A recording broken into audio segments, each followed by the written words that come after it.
We're here with Steve Weisman, author of Identity Theft Alert, which gives us 10 rules to follow to be able to protect our identities. We're going to be talking today about identity theft concerns related to holiday shopping. It's good to be with you. Let's start with the most basic question. Are there specific concerns related to holiday shopping and identity theft? Yeah, there are a lot of them. I think people became more aware of the problems last year when the Target data breach and hacking occurred. And as I often tell people, things aren't as bad as you think. They're far worse. Right now, many of the companies with which we're doing our shopping at this time have already been hacked, but they're just not aware of it. So the key thing there is, since the industry itself hasn't moved generally to the smart chip, Walmart company that's using them, but since most don't, and since most people don't have these cards, use your credit card when you shop. Don't use your debit card. With that debit card, you have the potential of having your bank account to which it's tied. You could lose all of the money in it if you don't report the hacking in a quick period of time. But with the credit card, your maximum liability is only $50, and most banks don't charge you that. Are we in danger simply because we're pulling out the credit card more often during the holidays? Yeah, I would say so, because first of all, let's say you go to a store that hasn't been hacked, isn't going to be hacked.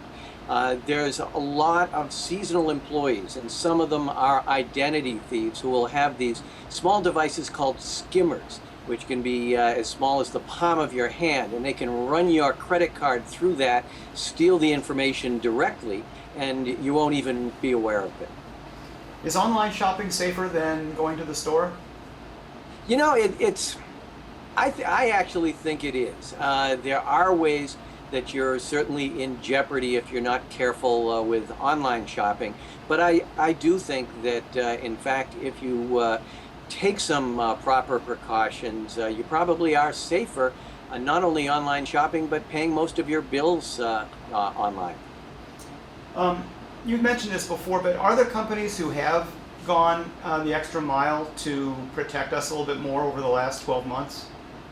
Yeah, and it's interesting to bring it up because the smart card, the chip card, is something that will go a long way. It isn't going to be perfect, it's not a panacea, but it will go a long way towards protecting the kind of massive data breaches that we saw with Target and Home Depot. Walmart's one that is leading the way on this. There are a few others, but they're the biggest by far. That barcode that's on my receipt when I go shopping, is that dangerous? Is there information on that barcode that somebody can take from me? No, that barcode on your receipt is fine. Generally, it's a good idea. You keep your receipts. You may need them for returns, but that's not anything with information that's going to be put you in jeopardy. Okay. Are stores that sell big ticket items more dangerous to me than those where I'm going to go buy a bunch of things for $5 a piece? Not really. It's, frankly, the hackers and even the clerks at the store, they're looking for your credit card. Or they're looking for the information on your check, because you may pay by a check, and they can take that information out there and counterfeit the check. So it's really irrelevant the size of the item that you're purchasing and the amount of your purchases. They just want your credit card information or your check information. Besides using my debit card, what is the dumbest thing I can do when I go shopping during the holidays? I think the dumbest thing that you can do is carry a lot of personal information in your wallet, because maybe you're one of these people who are going to switch to good old cash, but you have in your wallet your social security card and a lot of other personal identifying information that you really don't need while you're out there, because there are a lot of pickpockets, there are a lot of people that are going to be stealing your wallet and your purse the old-fashioned way. So leave whatever you don't need at home. Is there any danger in post-holiday shopping more so than pre-holiday shopping, because perhaps people relax thinking that, well, the dangerous time is over. We've accomplished what we wanted to do. Yeah, I think there is. Yep. Yeah, I think there is because really I forget who said the price of living rental vision, and that's what it's come down to today.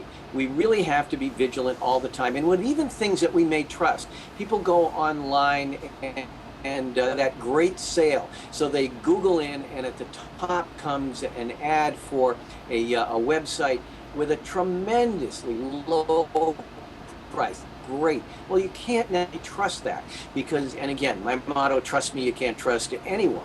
Because just because a company or someone is good at engine optimization, getting their website up at the top of a Google search or a Bing search doesn't mean it's legitimate. So you always have to be on coupons. We love coupons. You may be printing coupons that you get online or from a text message or from an email. You can't trust those because what may appear to be a really legitimate coupon just may be malware loaded from an identity thief. And when you click on to print that out or to link to it or to download it, you're downloading malware. So if you're looking for those great coupons, go directly to the company's website because any coupon that you would get in a link in a text message or an email, the real one will be on the real website. So just go directly to them. This is my last question. I know this might put you out of business, but is there ever a day when we're not going to have to worry about this? Unfortunately, no. And the thing is that even when it seems like we're dealing with things like the new chip cards. The chip cards have been in effect in Europe for a long time, and so there are still new ways of it. As long as we have scammers, and we've had scammers as long as we've had people, we're going to find ways around it. However, yes, I'm hoping that my services won't be quite as needed as people do start taking some basic precautions. And at this point in time, even major companies who shall remain Sony still do stupid things like have a file full of passwords entitled passwords that's unpassword protected. So as long as they're as stupid, I'm going to be needed. All right, thank you very much. We've been talking to Steve Weisman, the author of Identity Theft Alert, and we appreciate your time. My pleasure.